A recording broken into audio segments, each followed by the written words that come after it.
September 4th marks Taekwondo Day, an annual occasion that seeks to celebrate the sport and its Olympic debut at the Sydney Games back in 2000. On Issues and Insiders today, we speak with two Taekwondo practitioners overseas. Hello and welcome to yet another edition of Issues and Insiders. It's Wednesday, September 4th here in South Korea. I'm Min Sunhee. Members of the Taekwondo community here and elsewhere are celebrating this Korean martial art today. And for more on the sport, I have two special practitioners live on the line. I have Sally Gleaves, the director and head coach of Worcestershire Martial Arts in the UK. Sally, it's a pleasure to have you with us. Hello. I also have Courtney Eardley, former member of the Great Britain Taekwondo Team. Courtney, it's also a pleasure to have you with us.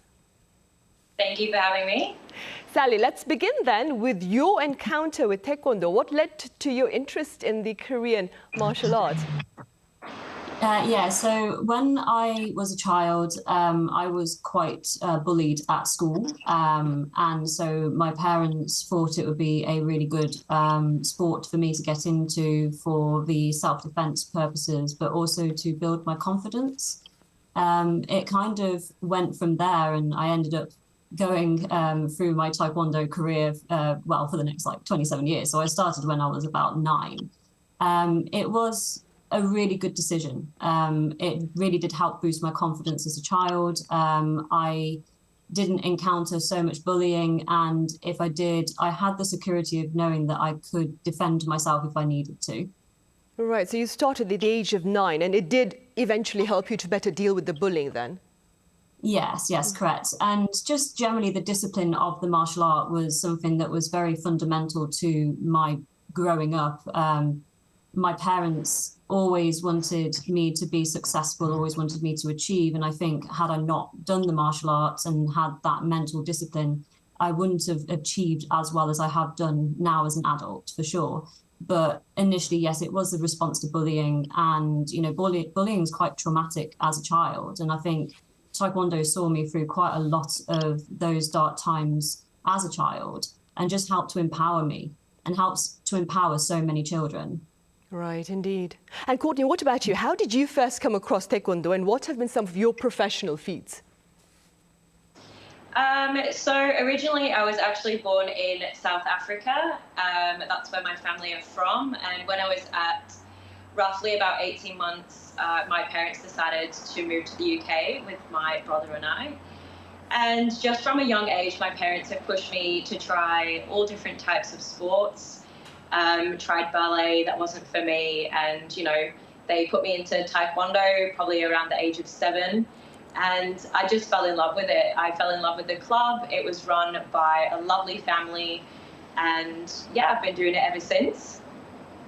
That club that I started with was ITF, and it was only around 2016 my dad decided to put me into WTF, which is obviously what we see in the Olympics today.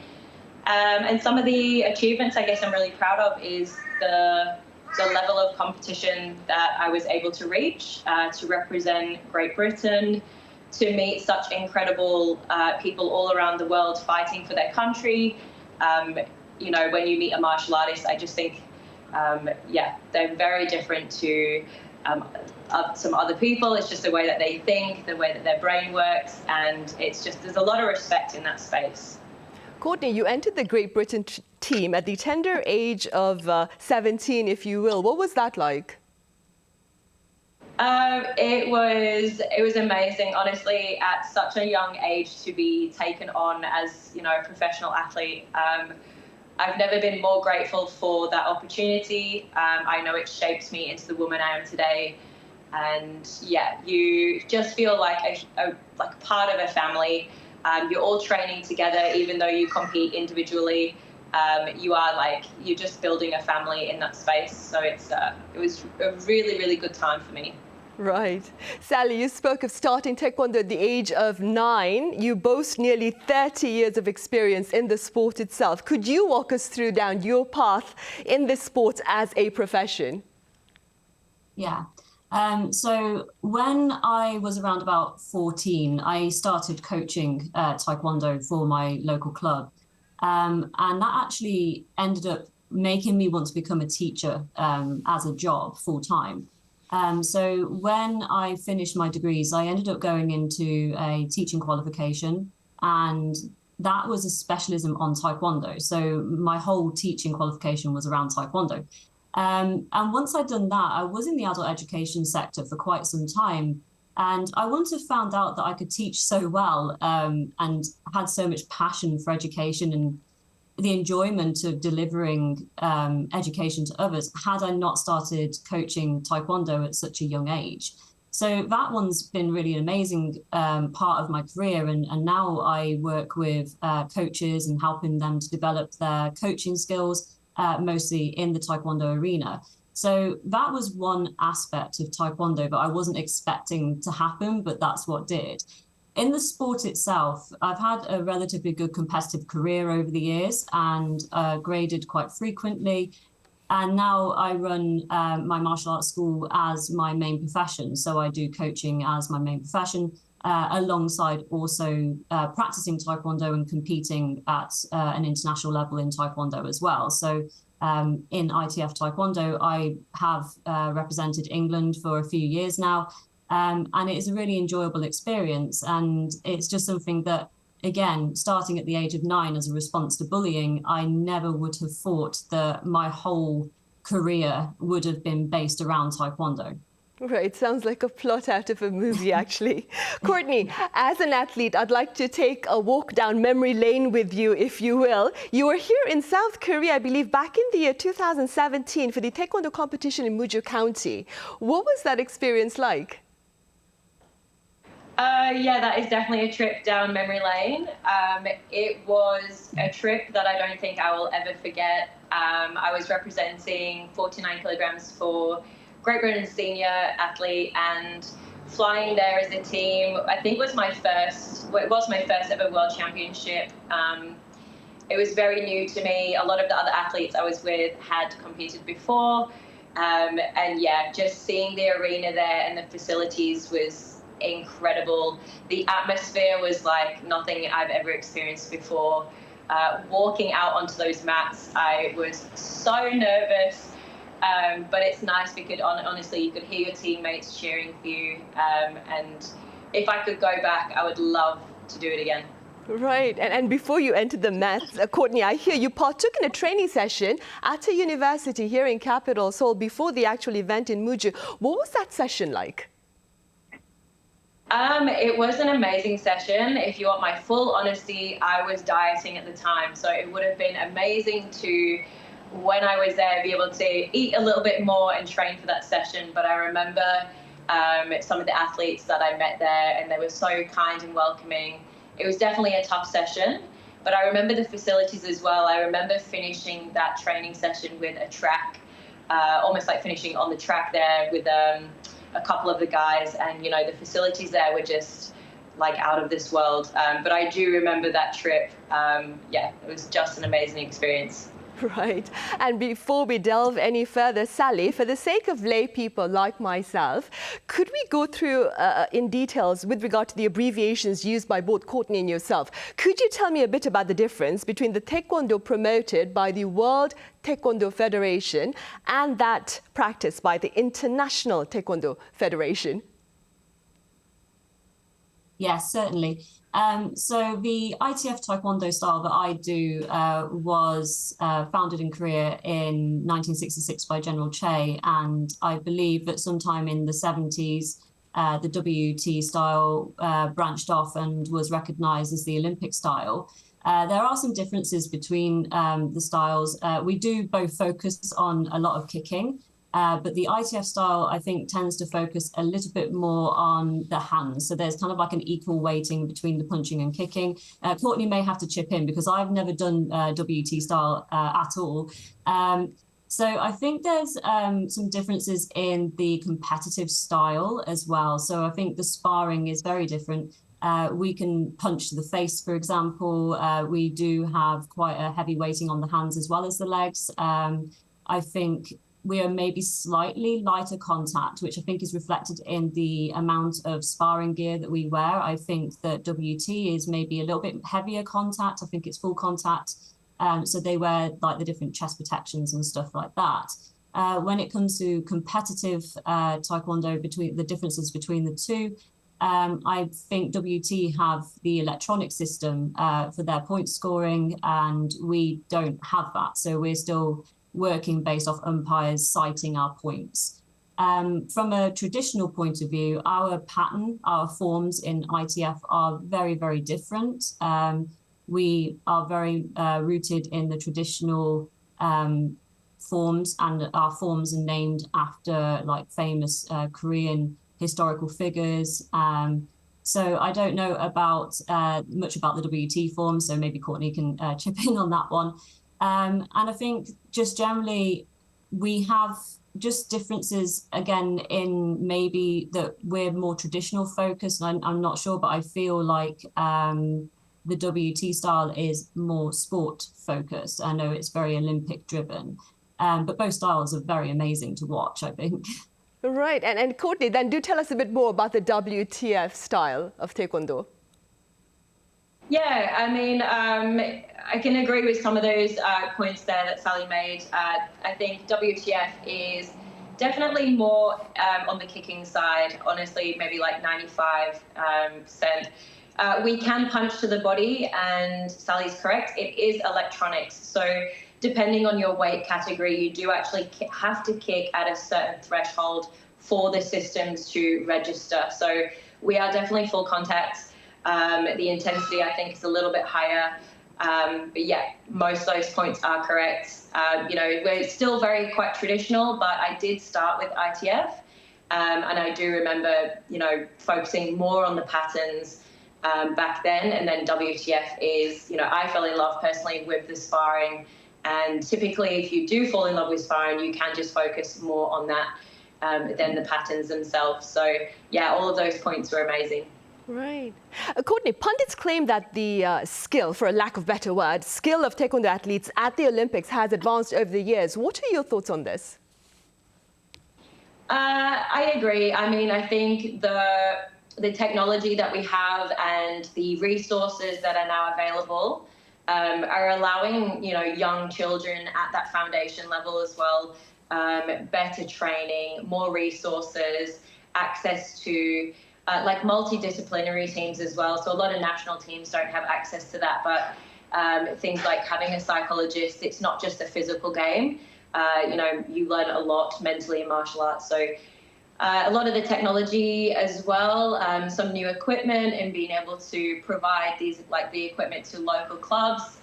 It just means that the children and these national level athletes are getting better training, and therefore when they do enter that high level competition, they're already prepared and most likely had a lot more than what I did back then. So yeah, absolutely, better resources and better technology these days.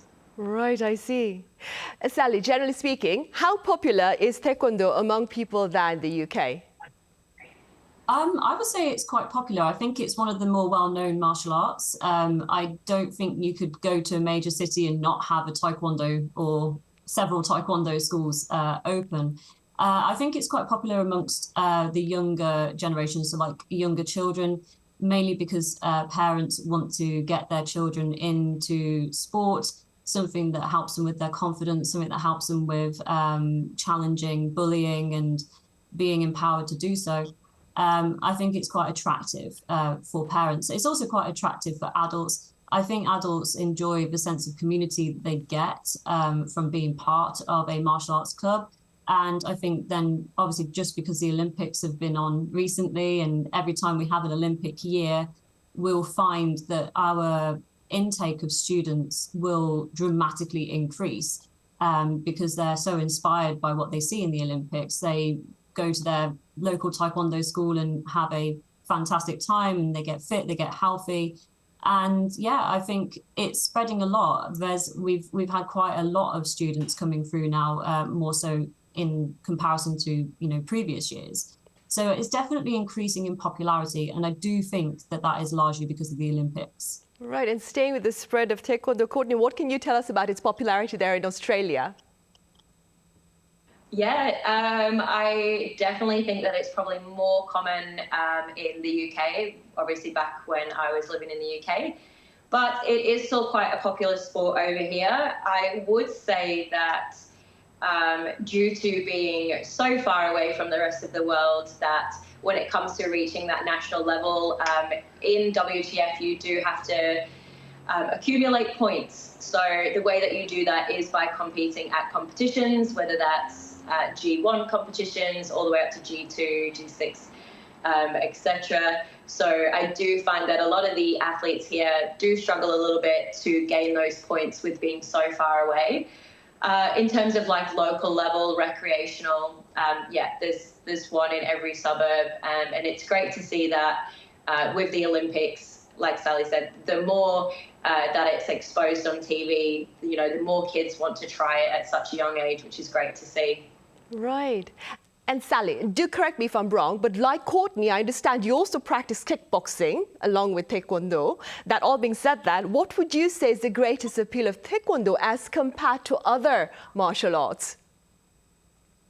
I think it's quite I want to say friendly style. I think you can get into it without the fear of it being very heavy contact. I think that's one of the main appeals of it. Obviously, all the other benefits that I've already spoken about as well around, you know, healthy lifestyle, fitness, a community of people to, you know, join and become your second family, because, you know, a lot of my students, I think, spend more time training with me in a week than they may even see their own family. So I think that is an appeal. I think all those benefits that come with it, it is a really, really friendly atmosphere to start in. It's not one of those martial arts that I would say looks like it's very full contact. I don't think it looks heavy, but it still has all the same disciplines and still has all the usefulness of martial arts, for example, like, you know, Muay Thai or Krav or Brazilian Jiu-Jitsu. I think it has all of those benefits. I just think that it's very easy for families, for example, to start together. It's very easy for children to start. It just looks welcoming. It's enjoyable. It looks enjoyable. And it looks fantastically flashy, I think, especially the WT style. I think they get a lot more flashy kicks than perhaps maybe the ITF do, although we can do them. we don't do it as often, maybe, I don't know. But I think, yeah, from just a friendly and open community look, I think that's what happens with our Taekwondo, and I think that's what makes it very appealing in comparison to some of the heavier forms. Right, I agree with the flashy part. Yeah, I thought so as well when I saw images of both you and Courtney. Courtney, Taekwondo is set to promote a strong sense of morality. How has its practice shaped you as a person, would you say? Honestly, Taekwondo has made me into the individual I am today, and I'm sure it has shaped a lot of other people out there as well. Not only do you learn, you know, patterns and how to spar, it definitely teaches you how to be a better family member, a better friend, a better partner. You learn a lot on those mats. You know, you learn integrity, respect. It's very traditional. Even the simple things such as time management.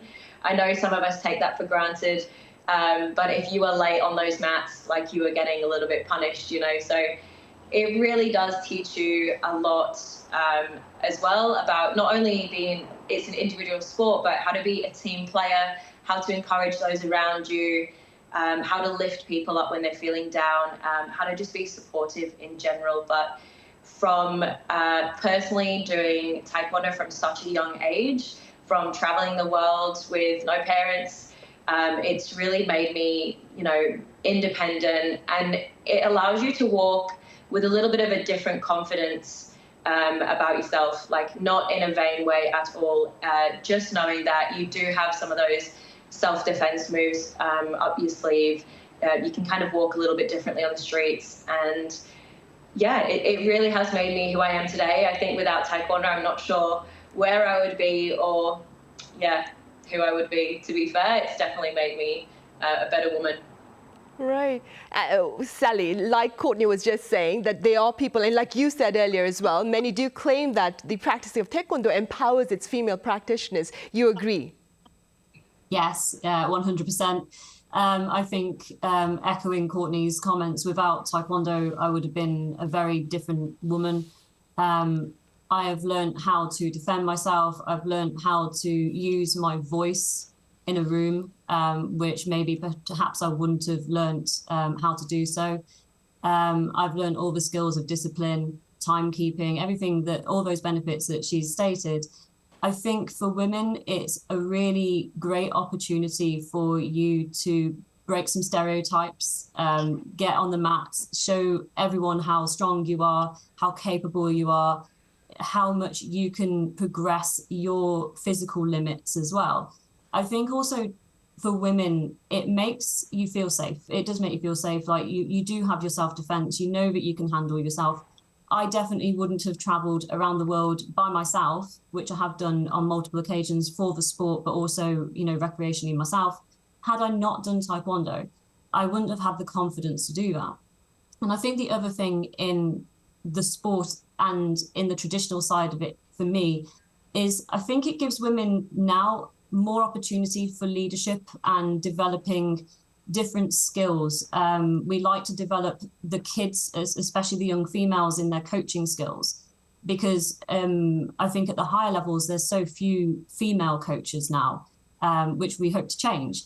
So I think it empowers women to take on those leadership roles, following maybe people like myself and other, you know, high-level female practitioners and high-ranked female practitioners, following in their footsteps and knowing that, yeah, it is a challenge sometimes, but we do have those opportunities to show our strength, and we do have opportunities to show our leadership skills and learn those leadership skills as well. But overall, I think it's overwhelmingly clear to me that the women in the sport are empowered by purely the sense of community that they have here. They have this massive family. They have a lot of other female practitioners who they can rely on for support. And on top of all the other benefits as well, it's just an amazing sport. It's just an amazing martial art that you can do to just empower yourself and be the best you can be, really. Right, Sally, you've convinced me that I need to start practicing Taekwondo again. All right, I'm afraid that's all the time we have for this edition. Sally, thank you so much for your time and your thoughts. And Courtney, thank you very much for your insights today. Thank you very much for having me. Thank you, guys. Right, well, that is all the time we have for this edition of Issues and Insiders. As always, thank you for watching. See you same time tomorrow.